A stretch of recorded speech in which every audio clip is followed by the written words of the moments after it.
என்னை ஆட்கொண்டவரும் நான் சேவிக்கிறவருமான ஆண்டவராகிய இயேசு கிறிஸ்துவின் நாமத்தினாலே அன்பின் நல்வாழ்த்துக்கள். கிறிஸ்து இயேசுவுக்குள் மிகவும் பிரியமான அன்பு சகோதர சகோதரிகளே, நீதிமொழிகளின் புத்தகத்தில் 20வது அதிகாரத்தில் 6வது வசனத்தை குறித்து கொண்டு தியானித்து பாருங்கள். மனுஷர் பெரும்பாலும் தங்கள் தயாளத்தை பிரசித்தப்படுத்துவார்கள், உண்மையுள்ள மனுஷனை கண்டுபிடிப்பவன் யார் என்று சொல்லி எழுதப்பட்டிருக்கிறது நீங்கள் பார்க்க முடியும். இங்கே நமக்கு ஆவியானவர் என்ன உணர்த்தி காட்டுகிறார்? நான் தான் அவங்களுக்கு இதை செஞ்சேன், என்னால் தான் அவங்க இந்த நிலைமைக்கு வந்தாங்க, அவங்க நெருக்கத்தில் நான் தான் உதவி செஞ்சேன் தெரியுமா அவங்களுக்கு என்று சொல்லி தங்கள் தயாளத்தை அப்படியே பிரசித்தப்படுத்துவாங்களாம். தாங்க செய்த நன்மையை எல்லாருக்கும் முன்பாகவும் சொல்லி காட்டுவாங்க. இதை நம்ம வெளியரங்கமாக பல இடங்களில் பார்க்குறோம் இல்லையா? ஏன் நாமளும் அப்படி செய்திருப்போம், அல்லது நமக்கு உதவி செய்தவங்களும் பல சமயத்தில் இப்படிப்பட்ட காரியத்தை செய்திருப்பாங்க. கர்த்தருடைய ஆவியானவர் சுட்டி காட்டுகிறார், மனுஷனுக்கு இது ஒரு சுபாவமாக காணப்படும். மகனே மகளே, உன்னிடத்தில் உதவி பெற்றுக்கொண்டவர்கள் அல்லது உன்னால் நன்மை அடைந்தவர்கள் இதை எல்லாவற்றையும் நீ மற்றவர்கள்ட்ட போய் சொல்லி, நான் தான் இதை அவங்களுக்கு செஞ்சேன், என்னால் தான் அவங்க இந்த நிலைக்கு வந்தாங்க தெரியுமா, நான் மாத்திரம் இதை செய்யலைன்னா அவங்க அன்றைக்கே அந்த வேலையிலேருந்து போயிருப்பாங்க.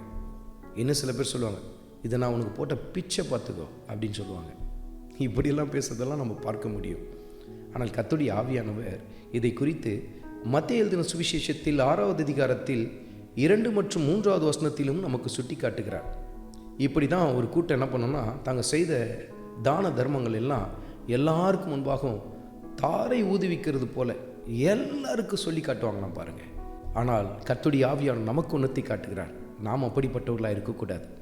உன் வலது கை செய்கிறது இடது கைக்கு கூட தெரியக்கூடாது என்று சொல்லி கர்த்தருடைய ஆவியானவர் நமக்கு உணர்த்தி காட்டுகிறார் பாருங்கள். மகனே மகளே, நீ செய்கிற ஒவ்வொரு தயாளமான காரியங்களும் அந்தரங்கமாய் காணப்படட்டும். ஒருவேளை மற்றவர்கள் மூலமாய் அது தெரிய வந்தால் நாம் அதை ஒன்றும் செய்ய முடியாது. ஆனால் அது தெரிய வரத்தக்கதான காரியத்தை நம்ம செய்யக்கூடாது பாருங்கள். யாரிடத்துலையும் அதை சொல்லக்கூடாது. நீங்கள் செய்கிற உதவிகள் அந்தரங்கத்தில் காணப்படட்டும். அந்தரங்கத்தில் பார்க்கிற நம்முடைய கர்த்தர் நமக்கு வெளியரங்கமாய் பலன் கொடுக்க ஆரம்பிப்பார் பாருங்க.